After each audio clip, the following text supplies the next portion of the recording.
going to be doing my digital storytelling project on the policy of affirmative action and the outstanding progress it has made for minorities around the world. I'm directing this presentation to my good friend Philip Monroe, who is worried about his acceptance into many law school universities. Affirmative action is a policy that universities are adopting around the world. This policy essentially allows a university to use race as a deciding factor when determining admitting an applicant into their university to in turn diversify their student body.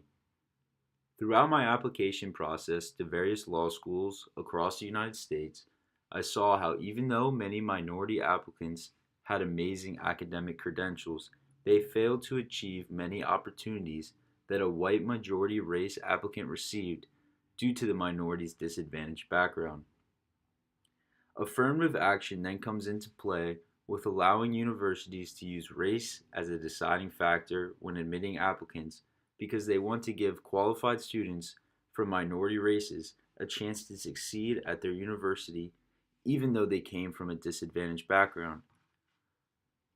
Many majority race groups can come from poverty neighborhoods, but it is known that a majority race person can be temporarily living in a poverty neighborhood, whereas a minority race is stuck in the poverty neighborhood permanently.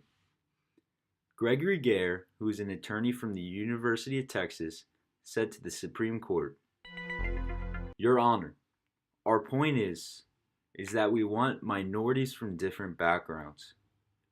We go out of our way to recruit minorities from disadvantaged backgrounds.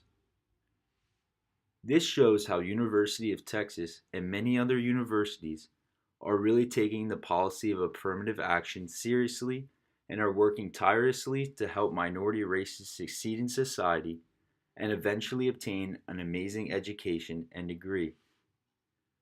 Philip Monroe has worked hard day and night his whole academic life to try and succeed in school and to eventually get admitted into a prestigious law school. He recently got admitted into the University of Florida's undergraduate college, but is extremely worried because of his disadvantaged background that he won't meet the qualifications required to get admitted into a graduate university for law school.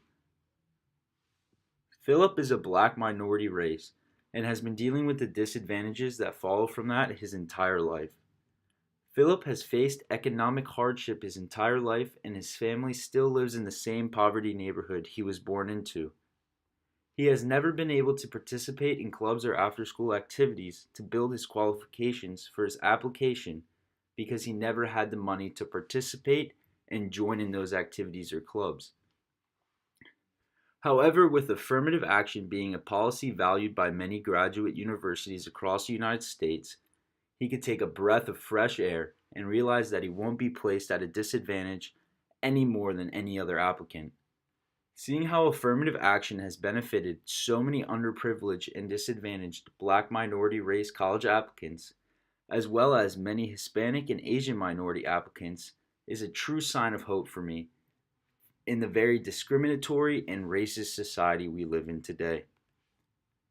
The statistics that follow affirmative action acceptance rate truly help put a number on just how well this policy is working.